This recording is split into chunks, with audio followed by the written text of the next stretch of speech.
Good morning all of you. तो आज हम जो पढ़ेंगे वो पढ़ेंगे हैं ब्लड प्रेशर के बारे में, यानी कि बीपी के बारे में। बीपी क्या है?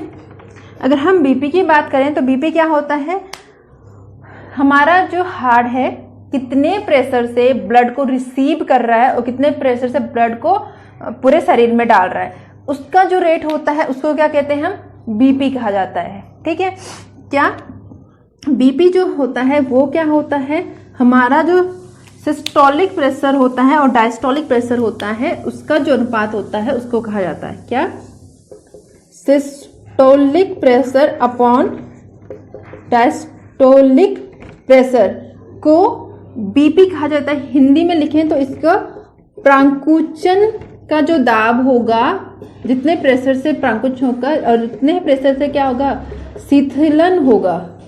शीतलन होगा, उसके अनुपात को क्या कहेंगे, दाब कहेंगे। यानी कि सिंपल सा कहें कि हमारा हृदय जो है जितने प्रेशर से क्या ब्लड को रिसीव कर रहा है, जिस प्रेशर से रिसीव कर रहा है, जिस प्रेशर से हृदय ब्लड को क्या कर रहा है, रिसीव कर रहा है। ठीक है, और जिस प्रेशर से क्या है, हृदय ब्लड को पंप कर रहा है उसको क्या कहेंगे, आपका बीपी कहेंगे। बीपी जो नॉर्मल बीपी होता है वो कितना होता है, जो नॉर्मल बीपी होता है वो होता है आपका 120 अपॉन कितना होता है, 80। यानी कि इसमें सिस्टोलिक प्रेशर जो है वो कितना है, 120 है, और डायस्टोलिक प्रेशर जो है कितना है, वो कितना है, 80 है।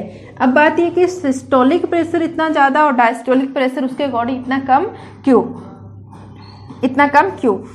तो सिस्टोलिक प्रेशर क्या है, प्राकुंचन किसका, निलय का। ठीक है, तो जब ब्लड को पंप किया जाता है, पूरे शरीर में पंप करना है, तो उसको क्या है, इतनी दूर तक भेजना, तो बहुत जोर से क्या करना पड़ेगा, उसे पंप करना पड़ेगा, बहुत जोर से उसे दबाना पड़ेगा, और जितने फोर्स के साथ भेजेगा वो सिस्टोलिक, इसलिए सिस्टोलिक प्रेशर हमेशा ज़्यादा होता है। डायस्टोलिक क्या होता है, एलिन से नीले में ही पहुँचना, रिसीव ही करना है उसे, केवल सिर्फ रिसीव करना, पहुँचाना, रिसीव करना है, तो रिसीव होने में क्या बहुत पास में रिसीव करना होता है, तो इसलिए उसमें क्या नहीं होता, इतना फोर्स नहीं होता है। ठीक है, लेकिन हाई ये हो गया नॉर्मल बीपी, जब कितना होगा, 120 अपॉन 80 होगा। सिस्टोलिक कितना होना चाहिए, 120, और डायस्टोलिक कितना होना चाहिए, 80 होना है। प्राकुंचित दाब कितना होना चाहिए, 120, और जो शीतलन दाब है वो 80 होना चाहिए। देखिए, हम हाई बीपी की बात करते हैं तो हाई बीपी कितना होता है, अगर यही रेट क्या हो गया तुम्हारा, 120 के जगह 150 पहुंच गया और 180 के जगह 190 पहुंच गया, तो इसे क्या कहते हैं, हाई बीपी कहते हैं। यानी कि सिस्टोलिक रेट जब 150 और डायस्टोलिक 90 हो जाए तो वो क्या हो गया, हमारा हाई बीपी हो गया। और इसी को क्या कहा जाता है, हाइपर टेंशन कहा जाता है। इसी को क्या कहा जाता है, हाइपर टेंशन कहा जाता है।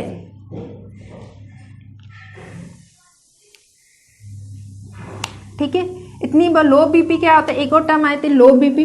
लो बीपी क्या होगा, लो बीपी क्या होगा, जब क्या होगा, ये जो सिस्टोलिक प्रेशर है ये कितना हो जाए, जब ये सिस्टोलिक प्रेशर है ये आपका 100 हो जाए और डायस्टोलिक प्रेशर कितना हो जाए, 60 हो जाए, यानी 100 अपॉन 60 हो जाए, तो उसको क्या कहते हैं, लो बीपी।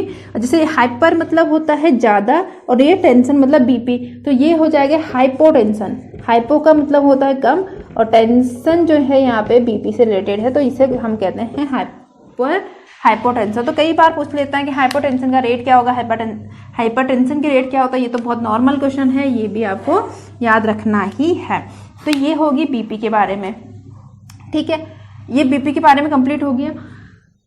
अब एक चीज़ आती है कि बीपी को नापते किससे हैं।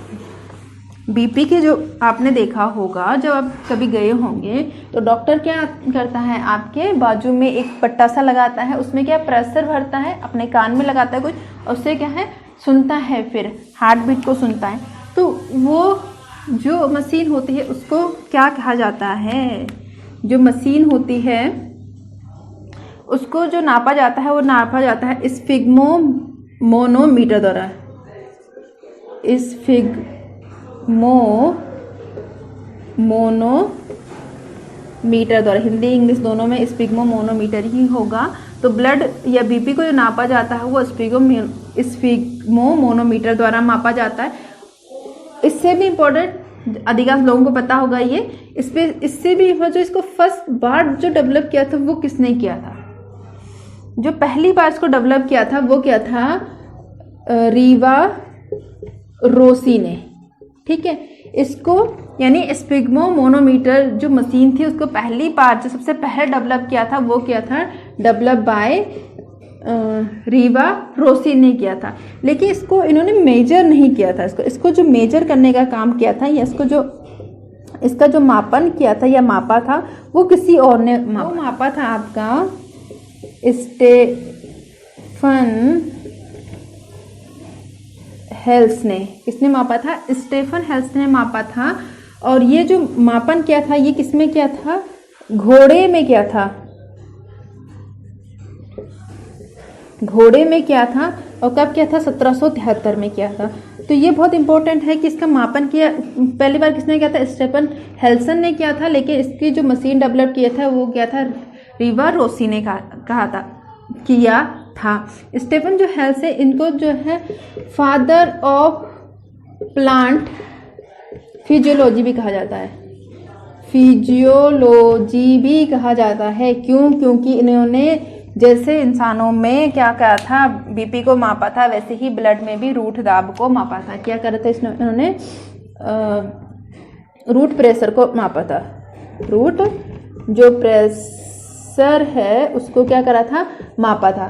और उसको मापने के लिए जो मशीन बनाई गई थी वो बनाई गई थी मोनोमीटर।